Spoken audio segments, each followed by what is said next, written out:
Ele diz assim: uma pintura que não fala ao coração não é arte, porque só ele a entende. Só o coração nos poderá tornar melhores. E esta é a grande função da arte. Os artistas brasileiros trabalhavam muito mais dentro dessa linguagem do expressionismo mesmo, a deformação da forma, como a gente vê nas figuras de Portinari, as mãos muito grandes, os pés, a expressão dos olhos. Não se limitou a fazer pintura e murais e tal, tem também trabalho de desenho, de gravura, eu acho que é uma produção considerável.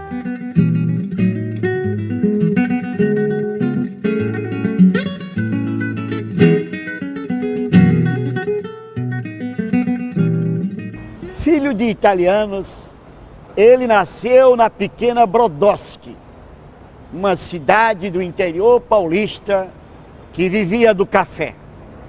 Ainda cedo, seu gosto pela pintura o levou ao Rio. Estudou na antiga Escola Nacional de Belas Artes e ganhou uma viagem prêmio a Paris. Gente, ele foi o mais importante artista plástico brasileiro.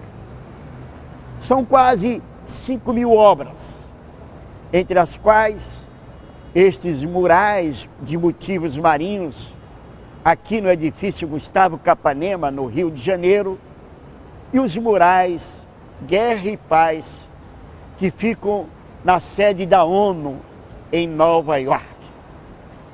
Ele pintou o Brasil, sua história e principalmente seu povo.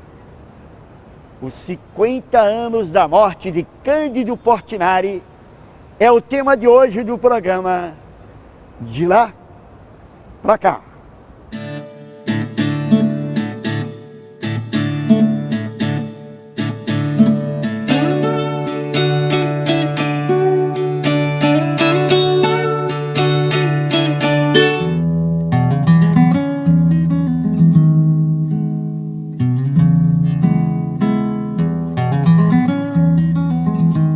Cândido Portinari morou nesta casa na rua Cosme Velho 343 no final da década de 40. Aqui ele pintou os retirantes e pintou Tiradentes num ateliê que Oscar Niemeyer construiu para ele aqui no final do terreno. Esta aqui é a sala de jantar da casa de Portinari. Para cá vinham várias vezes durante a semana seus amigos, Celis do Rego, Manuel Bandeira, Carlos Drummond de Andrade, que pegavam o bonde Águas Férreas e desciam aqui só para conversar com Cândido Portinari. No final da noite, Maria, sua mulher, lhe servia a maior macarronada. Cândido Portinari nasceu no dia 30 de dezembro de 1903, em uma fazenda de café, perto da cidade de Brodowski, estado de São Paulo. Na época, era um pequeno vilarejo com 700 habitantes. Portinari era o segundo de 12 filhos de Battista Portinari e Dominga Torquato, italianos da região de Veneto.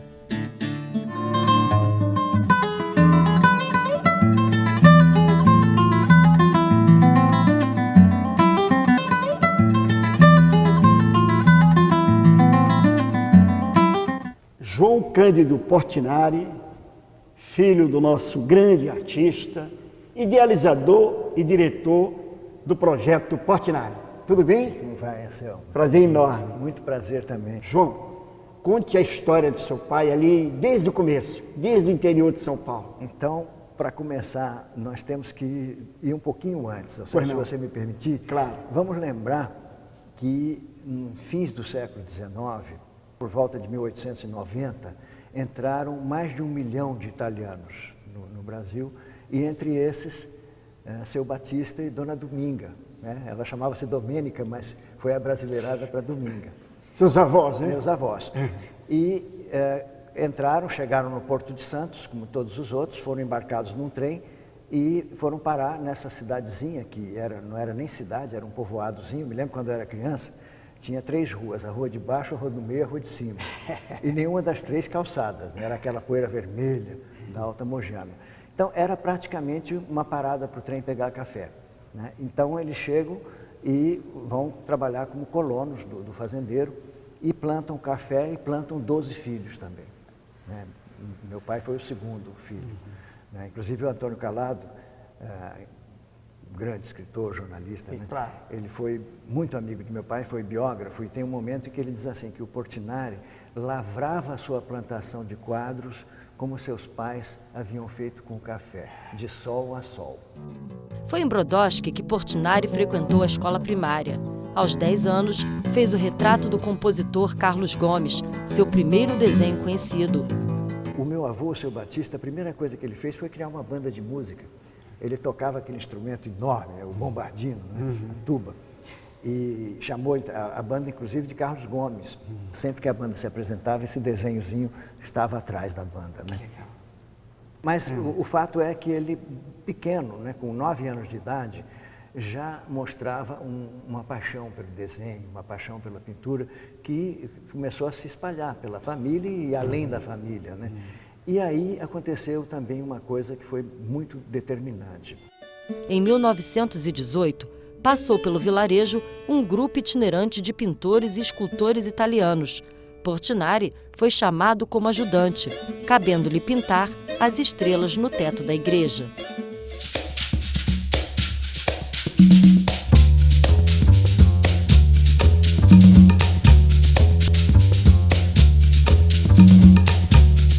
O poeta Ferreira Goulart é um profundo conhecedor da arte brasileira. Bom dia, Ferreira. Tudo bem? Qual é a importância do Portinari? Qual é o lugar que ele ocupa na arte brasileira? O Portinari, durante um certo período, ele foi o grande pintor brasileiro, consagrado e reconhecido por todos os setores, como a partir da década de 30, 40, né, até começo dos anos 50, ele era a grande figura da arte brasileira.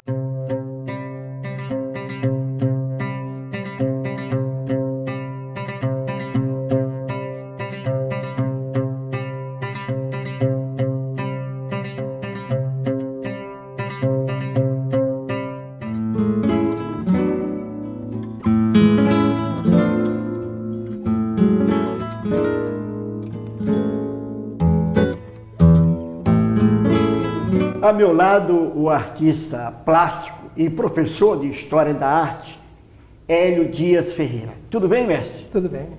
Vem cá, fala um pouco sobre o trabalho dele, quer dizer, a pintura dele, né? Fala um pouco sobre essa pintura, as opções que ele fez e o retorno que ele teve desse trabalho. Portinari faz a sua trajetória desde pequeno, com grande talento, vem para o Rio de Janeiro, estuda na Escola de Belas Artes, e aí a sua obra sempre ficou dividida entre dois mundos. Primeiro, a tradição que vinha desde o Renascimento, que ele adorava, isso é nítido no trabalho dele, o horizonte renascentista está sempre ali presente, essa tradição da pintura e uma questão da modernidade. Portinari ficou muito conhecido como um grande símbolo da modernidade no Brasil. Eu acho que aí existe um certo engano. Sem dúvida que é um artista da arte moderna, né? Mas talvez não seja o maior símbolo. Né? Eu acho que existe, assim, em Portinari, um artista de transição entre a tradição da Escola de Belas Artes, de onde ele vem, né? E o caminho da modernidade, para onde ele aponta. Em 1920, decidido a ser pintor, Portinari parte para o Rio de Janeiro, onde se matricula como aluno livre na Escola Nacional de Belas Artes. A escola era o único centro brasileiro que ministrava o ensino formal de artes plásticas e arquitetura. A gente tem também que dar um grande crédito ao seu Batista e à dona Dominga, por eles não só permitirem, mas incentivarem, estimularem, né? Que ele pegue um trem com 15 anos para o Rio de Janeiro, sem um tostão no bolso, para vir estudar aqui, onde nós estamos, né? Que era museu, a Escola de Belas Artes na época. Né? E quando ele chega, a escola recusa ele, porque ele não tinha escolaridade, ele só tinha podido estudar até a 3ª série primária. Família pobre, ele tinha que ajudar os irmãos, ajudar os pais. Aí ele se matricula no Liceu de Artes e Ofícios, que era aqui pertinho. E nesse primeiro ano que ele passa no Liceu de Artes e Ofícios, o talento dele explode de tal forma que já no ano seguinte a escola o aceita. Durante seus estudos na Escola Nacional de Belas Artes, Portinari começa a se destacar e chamar a atenção tanto de professores quanto da própria imprensa. Aos 20 anos, já participa de diversas exposições, ganhando elogios em artigos de vários jornais. Ele pertence à geração de 30, quer dizer, ou seja, a segunda geração modernista, a segunda fase do modernismo. A primeira fase do modernismo, que é a Mário de Andrade, que é a Tarsila do Amaral, pintora, e aquele pessoal. Nos anos 30 muda, o modernismo sofre uma mudança. Depois da crise de 29, tudo aquilo que aconteceu muda, não só na pintura, como muda na literatura, surge uma poesia já mais ligada à questão social, o romance, Jorge Amado e outros romancistas ligados, voltados ao social, e a pintura do Portinari, que é uma pintura caracteristicamente voltada, a partir desse período, para o social.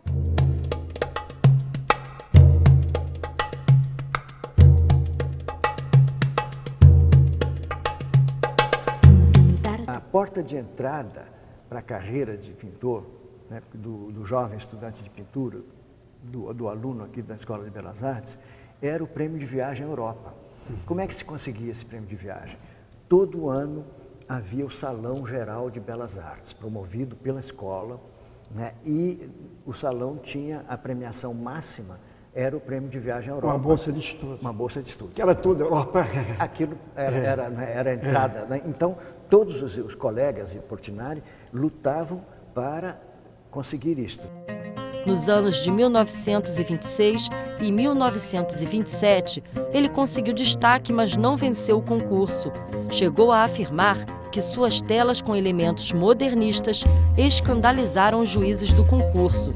Em 1928, ele prepara uma tela com elementos acadêmicos tradicionais e finalmente ganha a medalha de ouro e uma viagem para a Europa. Ele não mudou quando ele foi estudar fora e que ele ficou mais influenciado talvez pela pintura que ele encontrou lá fora, não? Depois que ele foi para a Europa, e lá ele entrou em contato maior com a arte contemporânea e especificamente com a pintura do Picasso, ele mudou, sofreu a influência do Picasso, aí a linguagem da pintura dele muda. Quando Portinari descobre Guernica, se você visita os trabalhos extraordinários de pintura e de azulejo que ele faz na igreja de São Francisco da Pampulha, de Belo Horizonte, a gente percebe que ele está... A influência do Picasso. Nossa, ele está com Guernica nas veias. Né?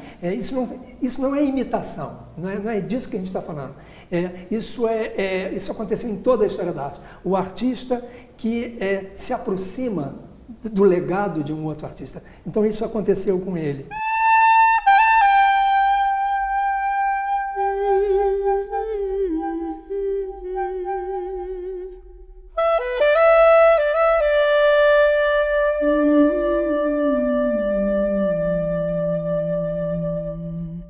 Em Paris, eu acho que também a gente deveria não esquecer, Anselmo, que ele encontra lá a companheira de toda a vida dele. Né? Então, como todo brasileiro que estava naquele momento, ele frequentava um restaurante de comida típica brasileira. E lá ele encontra, trabalhando nesse restaurante, Maria, né, que era uruguaia, e se apaixona, né, e eles voltam juntos. Né? Então ele frequentava. Aliás, tem um retrato dela aqui. Tem um retrato da sua mãe, muito fiel, muito fiel. E ela foi uma companheira assim, quer dizer, ele não sabia dirigir, ele não sabia fazer um cheque, ele não sabia vender um quadro. Né? Antes dela, ele dava os quadros para os amigos. Né? Então, ela fez de forma a que ele não tivesse nenhuma outra preocupação a não ser criar. A não ser criar. É fundamental. E isso foi uma coisa assim, essencial. Né? Claro.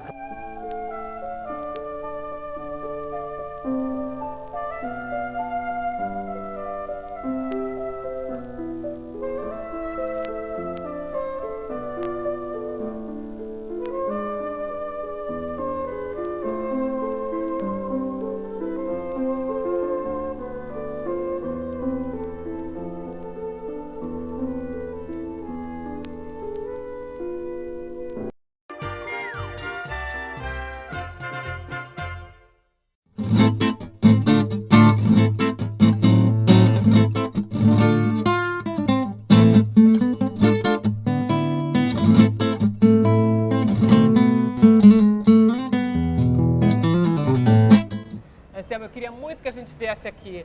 Nós estamos no Salão Portinari do Palácio... Gustavo Capanema. Isso, antigo Ministério da Educação, né? Exatamente. Por causa desse painel, uma coisa que eu li a respeito do Portinari é que ele não se sujava quando pintava. Olha, que pintar um negócio desse tamanho, ele parece que punha um coletezinho assim, que nem o seu, não sujava o chão, não usava guarda-pó, não sujava nada, ficava tudo imaculadamente limpo quando ele acabava, ele lavava os pincéis, ficava pronto para o dia seguinte. E o cara fez, sei lá, 5.000 obras sem sujar nada. Eu acho isso inacreditável. Mas terminou morrendo envenenado pelas próprias tintas. Né? Coisa irônica. Mas eu fiquei com muita curiosidade, pesquisei, estudei um pouco, é o seguinte, o que levou o Portinari a ingressar no Partido Comunista? Ele que era um cara que ele dizia mesmo assim, eu não tenho muito jeito para a política, né? Mas ele viveu numa época que não tinha essa alternativa de ficar no meio. Ou estava de um lado, ou estava de outro. É o mundo bipolar, é o mundo da Guerra Fria, é esses anos de grande tensão e que realmente era um fla-flu. E muitos, mas muitos intelectuais importantes da época, não só o Portinari, foram para o Partido Comunista, como Jorge Amado, Graciliano Ramos, Caio Prado Júnior e tantos outros, né? Na década de 40, Portinari se filia ao Partido Comunista Brasileiro.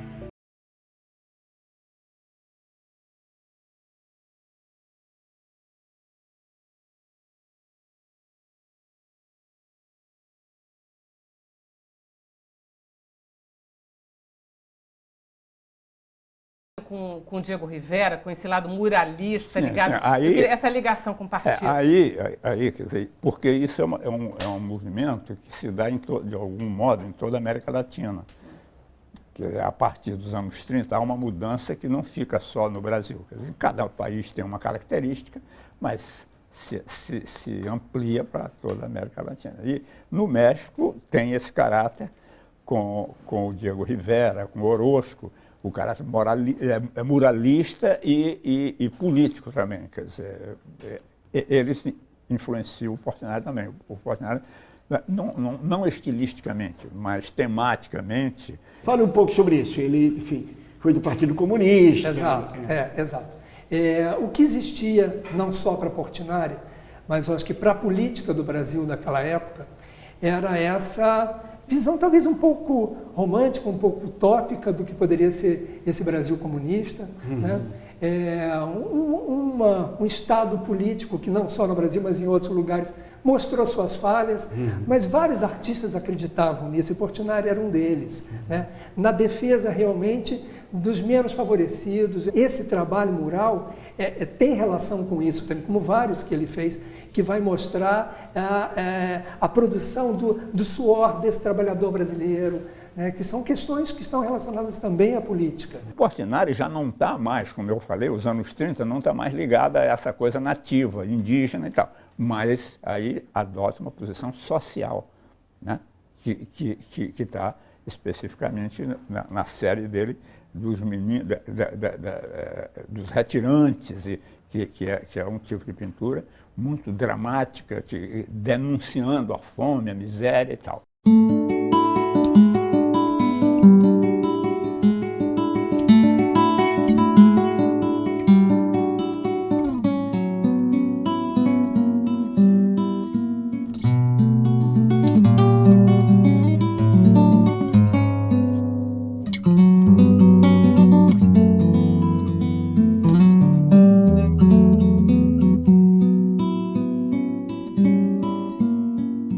Falar ainda da obra do seu pai, agora já nesse período aí da guerra, do Estado Novo, então, enfim, o governo Vargas. Isso é uma coisa muito importante que você tocou agora, porque uma das razões também pelas quais eu senti assim, um impulso muito forte de fazer o projeto Portinari foi que eu sentia que a memória dele não só estava se perdendo, porque essas pessoas iam morrendo, né? Então a gente não teria mais a possibilidade de ir às fontes primárias, né? Mas houve também, por outros motivos, ideológicos também, e havia ataques, inclusive, à honra pessoal dele, dizendo que ele, na verdade, ele se dizia um homem de esquerda e servia à ditadura de Vargas. Então, quando eu comecei a me defrontar com esses depoimentos, essas matérias, né, em jornal, eu me lembro de uma que para mim ficou assim um paradigma desse tipo de coisa. e que era, infelizmente, de uma historiadora de arte da USP, da Universidade de São Paulo, muito prestigiada, muito renomada, né? E ela dizia assim, todo governo forte precisa de pintura histórica. E aí estava Portinari para satisfazer esse desejo. Tiradentes, primeira missa no Brasil, chegada de Dom João VI. Portinari assumia o posto de pintor oficial.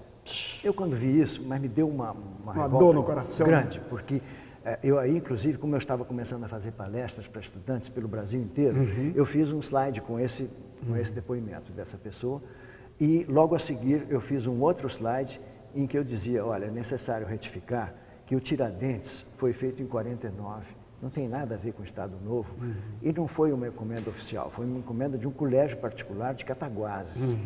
Portanto, não tem o menor sentido citá-lo nesse contexto. A chegada de Dom João VI foi feita em 52, não tem nada de Estado Novo, encomenda de um banco do Estado da Bahia, um banco privado.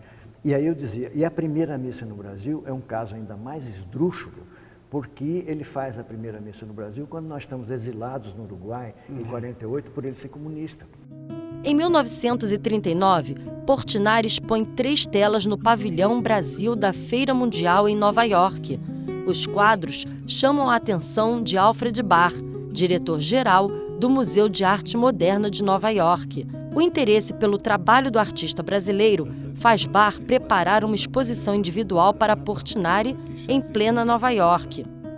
O fato dele ser um artista muito focado na realidade brasileira, isso atrapalha ou ajuda na carreira internacional da obra dele? Não, ajudou e muito, né? Então, ele falar desse operário, o operário que constrói a estrada brasileira, ele falar desse lavrador, né? Ele falar desses retirantes, ele fala desse povo, daquele menino que joga bola, que solta pipa, né? Fala sobre essas questões de um Brasil rural, de um Brasil religioso, enfim, da diversidade do Brasil. Isso, evidentemente, ajudou bastante no sentido de mostrar para o mundo um retrato de Brasil.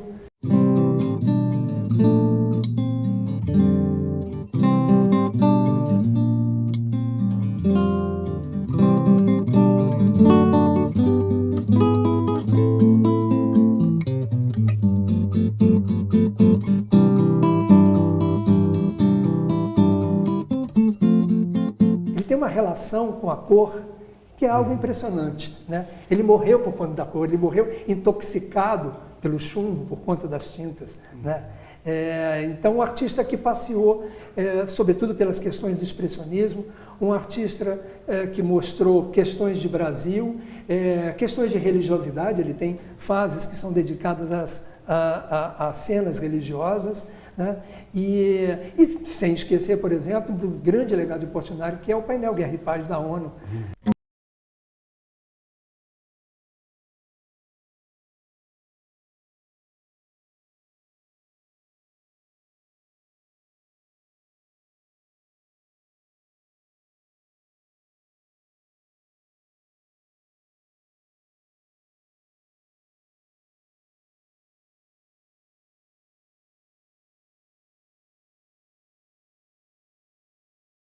Mais de 95% da obra de Portinari está invisível ao público, guardada em coleções particulares, em salas de bancos, né? O que foi feito do trabalho de um homem que durante toda a sua vida exprimiu emocionadamente a alma, o povo e a vida brasileira. Isso foi o começo do projeto e esse paradoxo continua até hoje. Continua até hoje. Quer dizer, todo mundo ouviu falar no nome de Portinari, conhece 3 ou 4 obras, mas não tem a menor ideia sobre a